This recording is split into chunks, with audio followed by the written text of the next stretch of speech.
Slamet Tohari alias Mbah Slamet, dukun palsu pengganda uang asal Banjarnegara, mengaku membunuh 12 orang korbannya menggunakan racun potas.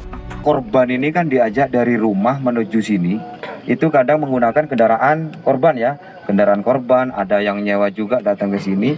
Dalam rangka apa? Dalam rangka untuk ritual menggandakan uang. Sehingga korban kan mau. Betul Mat ya?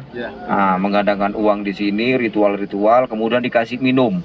Padahal minuman itu berisi obat potasium dan penenang ya Mat ya? Dicampur sehingga obat penenangnya untuk menenangkan, ya kan? Kemudian potasiumnya untuk lubangnya dan. Nah, setelah minum itu langsung sudah nggak bisa bilang apa-apa. Intinya langsung mutah sedikit, terus dia sekitar 5 menit dia sudah nggak terasa apa-apa. Memang itu potas itu ajaib sekali dan. Lantas, seperti apa zat beracun yang dinamakan potas ini? Bagaimana pula kontrol penggunaan bahan berbahaya ini di pasaran agar tak mudah disalahgunakan untuk perbuatan kriminal?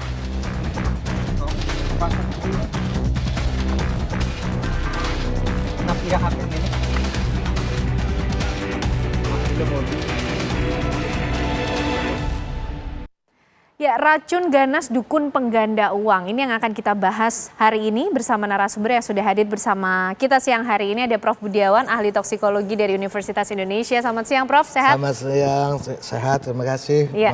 Oke. Prof, tentu kita siang hari ini tidak ingin memberikan informasi yang salah, justru ingin mengedukasi kepada pemirsa semua mengenai racun yang kemudian menjadi ramai karena digunakan oleh dukun gadungan Mbah Slamet yang menimbulkan korban jiwa. Potas itu sendiri Prof, tidak hanya kasus kali ini saja, nampaknya cukup sering ada kasus-kasus yang kemudian menggunakan potas sebagai media menghabisi nyawa orang lain. Semudah itukah memang mendapatkannya? Kalau kita bicara potas yang dikenal masyarakat itu sebenarnya secara kimia itu namanya potasium cyanida, yaitu kalium cyanida yang di masyarakat dikenal sebagai potas itu, dan umumnya ya banyak digunakan untuk zaman dulu lah, mungkin masih ada gitu ya, menggunakan sebagai bom ikan supaya mendapatkan ikan secara cepat ya, dan itu juga bisa juga katakanlah untuk racun tikus sejenis kayak gitulah. Nah, persoalannya adalah mudahkah didapatkannya? Faktanya kok masyarakat dapat, kan begitu. Nah, kalau masyarakat dapat artinya itu bisa diperoleh dalam hal pada suatu toko atau penjual-penjual yang relatif ya mudah dijangkau oleh masyarakat. Nah, kalau itu yang terjadi, ya artinya di masyarakat masih mudah mendapatkan potas seperti itu kan. Dan ini yang pertanyaan bagi saya juga, kok bisa di masyarakat yang relatif seperti katakanlah kayak kita orang awam seperti itu mudah mendapatkan potas yang notabene potas yang dimaksud tadi potasium cyanida adalah bahan yang beracun dan berbahaya. Berarti artinya padahal aturannya yang seharusnya berlaku dalam peredaran potasium cyanida ini golongan-golongan beracun berarti ya Prof? Seperti apa di pasaran harusnya? Ya, golongan beracun dan berbahaya ini sebenarnya di Kementerian Perdagangan ada aturan-aturannya ya, bahwa dalam distribusi untuk bahan beracun berbahaya itu ya pertama harus ada ketentuannya ya, yaitu penjualan ini terbatas hanya untuk katakanlah untuk keperluan industri, karena memang bahan ini kan untuk industri ya. Dan kalau dikatakan diperjualkan untuk bom ikan, itu bom ikan udah lama ditinggalkan, udah nggak boleh karena itu berbahaya.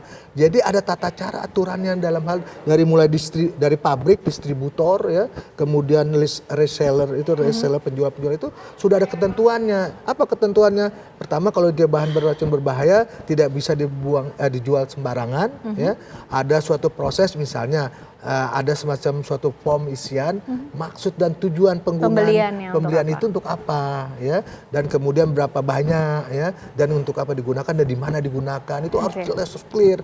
Dan itu adalah tata cara namanya penggunaan yang namanya bahan-bahan beracun dan berbahaya ini, dan itu di dunia begitu juga. Nah, sekarang kita mungkin mau mengenali juga karakteristik dari potasium cyanida itu tadi ya Prof yang digunakan juga oleh Mbah Slamet ini.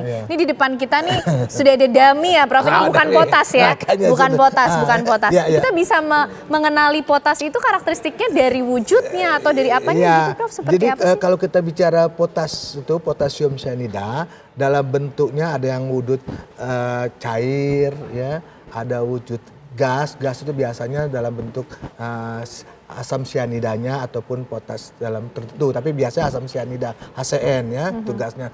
Dan ada dalam bentuk kristal seperti, nah kristalnya seperti ini persoalannya. Seperti ini ya Prof seperti ya? Seperti ini kalau yang kita pegang sudah dipastikan aman biasa, ya aman nih Prof biasa ya, ya. Seperti garam dapur ya, gula kristal di rumah gitu kan, itulah potas ya. Jadi secercah itulah sebenarnya potas.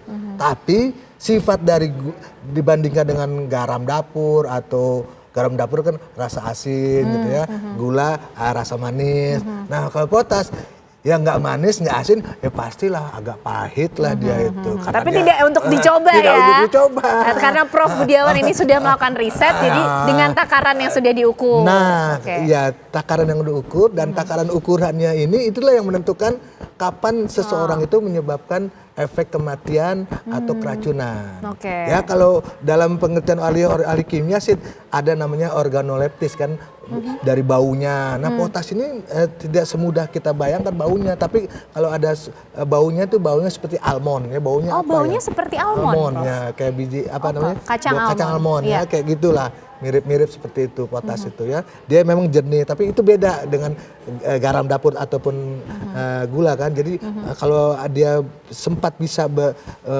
terjadi perubahan gitu ya, penguapan itu, maka bau almondnya itu yang menjadi ciri khasnya. Lalu bagaimana potasium sianida ini kemudian bisa mematikan? Kita akan membahasnya lebih lanjut pemirsa bersama dengan Prof Budiawan usai jeda kami kembali untuk Anda.